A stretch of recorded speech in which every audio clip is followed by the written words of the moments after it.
یہ پوائنٹ میں نوٹ کرا چکا ہوں کہ آخری آیت کیا تھی؟ قل الحمدللہ، کہو قل حمد اللہ کے لیے ہے۔ یہ آخری آیت تھی سورہ بنی اسرائیل کی، اور سورہ کہف کی آیت شروع ہو رہی ہے الحمدللہ الذی، گویا کہ اس حکم کی تعمیل جو ہے اس سے آغاز ہو رہا ہے اس سورہ مبارکہ کا۔ اس کو میں نے کہا تھا یہ انٹر لاکڈ ہیں دونوں صورتیں جو ہیں، جیسے آتا ہے تورات میں کہ حضرت یعقوب اپنے بھائی عیسو کی ایڑیاں پکڑے ہوئے تولد ہوئے، یہ جڑواں پیدا ہوئے تو دو بھائی عیسو اور یعقوب۔ عیسو بڑے تھے، یعنی بڑے اسمانی میں جو بھی ہوتے ہیں جڑواں، ان میں جو پہلے جس کی ولادت ہو جائے وہ بڑا ہوتا ہے، چاہے 2 منٹ کا فرق ہو 5 منٹ کا فرق ہو۔ تو اس کی ولادت کے بعد پھر حضرت یعقوب کو عقب کہتے پیچھے کو، پیچھے آنے والا یعقوب، اس لیے ان کا نام پڑ گیا ہے کہ یہ پچھلا ہے۔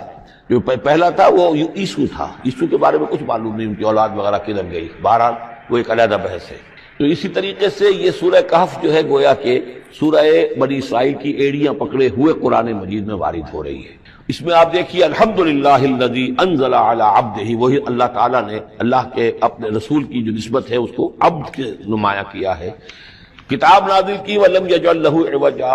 اور اس میں کوئی کجی نہیں رکھی، قیما سیدھی ٹھیک ٹھیک روشن مبین، لینذر بأسا شدیدا۔ اب یہ ہے لفظ جو بہت زیادہ غور کرنے کے قابل ہے۔ اس کتاب کے حضور پر نزول کے مقاصد میں سے ایک یہ بھی ہے خبردار کر دیں ایک بہت بڑی آفت سے۔ ویسے باسن جب واحد آتا ہے تو عام طور پر اس کے معنی جنگ ہوتے ہیں، جب جمع میں آتا ہے تو سختی، مصیبت، بھوک، فاقہ، یہ سارے بأسا۔ آیت البر میں بھی ہم نے پڑھا والصابرین فی البأساء والضراء وحین البأس۔ بأسا جب جمع میں آیا ہے تو فقر و فاقہ، تکلیف، مصیبت، اور حین الباس جنگ کے وقت۔ تو ان دونوں کو ذہن میں رکھیے، بہت بڑی آفت، بہت بڑی آفت، بہت بڑی آفت۔ ایک تو ہے دجالی فتنے کی، دجال المسیح الدجال جو آنے والا ہے، جس کے بارے میں حدیث میں آتا ہے کہ کوئی نبی اور رسول ایسا نہیں گزرا جس نے اپنی قوم کو دجال کے فتنے سے آگاہ نہ کیا، اور پوری انسانی تاریخ میں دجال کے فتنے سے بڑا کوئی فتنہ نہیں، اور وہ ہر بندہ مومن کے امتحان کے لیے کڑا ترین جو ہے مرحلہ آ جائے گا، سخت ترین امتحان اس کا لیا جائے گا۔ تو یہ جو سختی ہے اس کی خبر دیتے ہوئے یہ سورہ مبارکہ نازل ہو رہی ہے، اور خاص طور پر اسے باسن اگر جنگ کے معنی میں لیں تو الملحمۃ العظمیٰ، کتاب الملاحم جو کہ آپ دیکھیں گے احادیث کی کتابوں میں پورا باب ہے کتاب الملاحم، اور اس کا تعلق بھی دجال کے ساتھ ہے، کیونکہ پھر دجال ہی کو قتل کریں گے حضرت مسیح علیہ السلام نازل ہو کر۔ تو یہ سارا مسئلہ جو ہے اس کی خبر دینے کے لیے قیما لینذر بأسا شدیدا من لدنہ،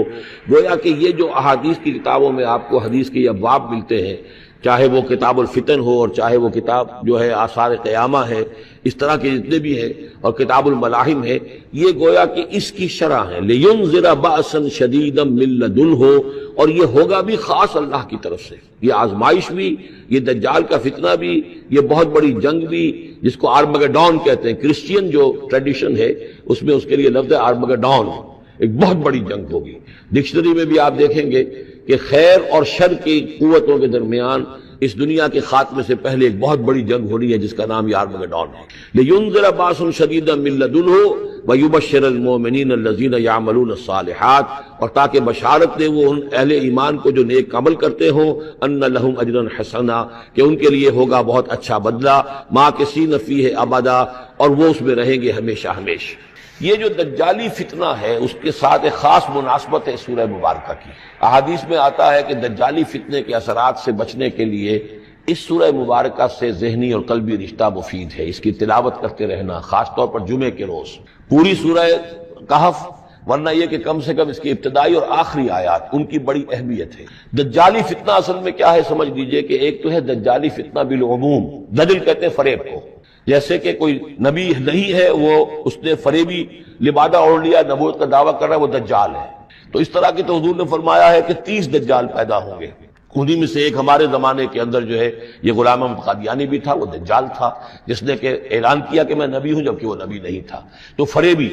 بنا ہوا جس نے کہ ملمہ اپنے اوپر چڑھایا ہوا ہے۔ اسی طریقے سے دجالی فتنہ یہ جو ہے اس پوری دنیا میں اس وقت جو فتنہ ہے وہ یہ ہے کہ مادہ پرستی کا اتنا غلبہ ہو چکا ہے ذہنوں کے اوپر، افکار کے اوپر، لوگوں کے نظریات کے اوپر، لوگوں کی اخلاق کے اوپر، لوگوں کے اقدار جو ہیں، ویلیوز جو ہیں اس کے اوپر، کہ وہ آخرت کو بالکل بھول گئے، اللہ کو بھول گئے، اسباب کے اندر گم ہے، مسبب الاسباب سے ظہور ہو گیا، دنیا ہی دنیا ہے، آخرت کو بھولے ہوئے ہیں، مادہ ہی مادہ ہے، روح سے کوئی سروکار ہی نہیں۔ یہ ہے بالعموم جس کا نام دجالی فتنہ ہے، کہ حقیقت کے اوپر پردہ پڑا ہوا ہے، آخرت پر دنیا کا پردہ پڑا ہوا ہے۔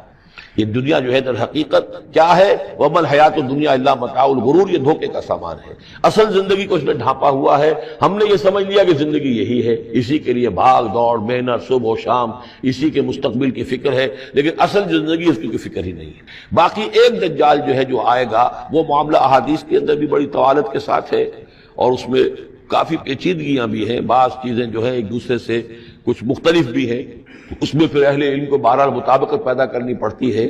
میں نے جہاں تک اپنی کوشش کی ایک رائے تک میں پہنچا ہوں، لیکن ابھی میں اسے بیان نہیں کر رہا ہوں۔ بہرحال دجالی فتنے کی خبریں موجود ہیں بہت شدت کے ساتھ، اور اس صورت کا پڑھنا جو ہے اس میں بہت مفید ہے۔ اس صورت کے مضامین کا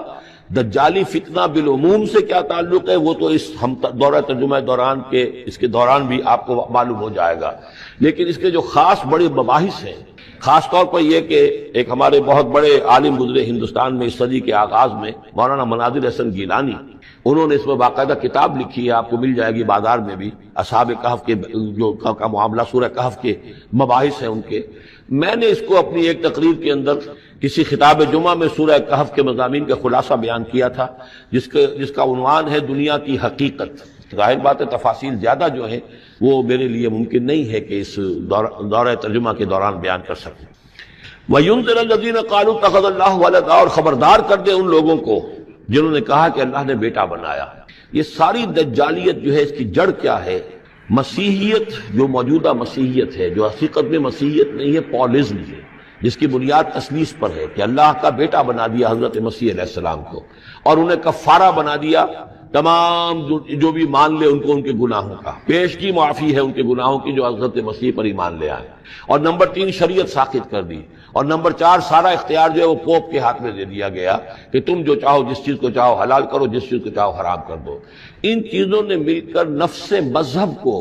اس قدر قابل نفرت سے بنا دیا کہ یورپ کے عوام کے اندر مذہب کے خلاف شدید نفرت پیدا ہو گئی۔ چنانچہ اس کے بعد جب مسلمانوں کے زیر اثر وہاں پر علم پھیلا ہے، ہسپانیہ کی یونیورسٹیوں سے علوم اور فنون جو ہیں، یہ فرانس اور اٹلی اور جرمنی کے نوجوان آتے تھے، اور وہاں آ کر وہ قرطبہ اور غرناطہ اور طریقلہ کی یونیورسٹیوں سے پڑھ کر جاتے تھے، تو ان کے زیر اثر جو ایک ریفرمیشن شروع ہوئی، اصلاح مذہب، اور ایک رینائسنس، تحریک احیاء العلوم،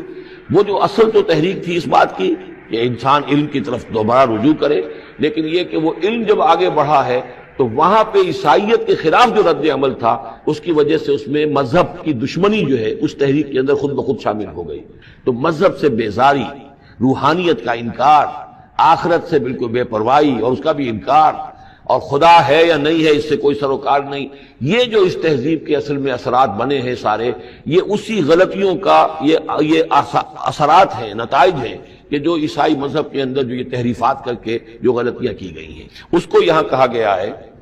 کہ ان لوگوں نے کہ جنہوں نے یہ عقیدہ ایجاد کیا، ما لہم بہ من علم، ان کے پاس اس کے لیے کوئی علمی سند نہیں ہے، ولا لآبائہم، نہ ان کے آباء و اجداد کے پاس کوئی سند تھی، کبرت کلمۃ تخرج من افواہہم، بہت بڑی بات ہے جو ان کے منہ سے نکل رہی ہے، بہت بڑی گستاخی ہے جو یہ اللہ تعالیٰ کی شان میں کر رہے ہیں، ان یقولون الا کذبا، یہ نہیں کہہ رہے مگر جھوٹ، سراسر سیدھا سفید جھوٹ بول رہے ہیں۔